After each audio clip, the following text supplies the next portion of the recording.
सावंतवाडी विधानसभा मतदारसंघाचे आमदार दीपक केसरकर यांनी आपल्या सावंतवाडी येथील निवासस्थानी श्री गणेश मूर्तीची प्रतिष्ठापन करून विधिवत पूजन केले।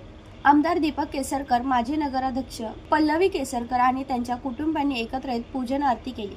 केसरकर यांचे कुटुंब अनेक वर्षापासून एकत्र येत असतात। यावेळी कुटुंबातील सर्व सदस्यांनी एकत्र येत पूजन आरती करून गणेशाचे आशीर्वाद घेतले।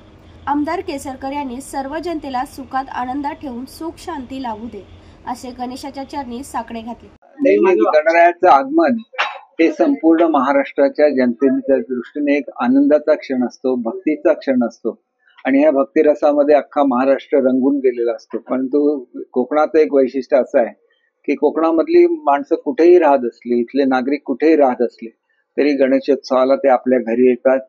अनेक वर्षानंतर घरं उघडली जातात किंवा सर्व मंडळी एकत्र येतात आणि सर्व कुटुंबियांच्या उपस्थितीत अतिशय प्रेमाने आणि अतिशय भक्तिभावाने हा सण साजरा केला जातो। ही जी कोकणाची एकी आहे ही अशीच कायम राहून दे, सुख समृद्धी संपूर्ण महाराष्ट्रामध्ये येऊन दे अशी ईश्वरचरणी प्रार्थना केलेली आहे। पंकज मळे, जनशक्ती, सावंतवाडी।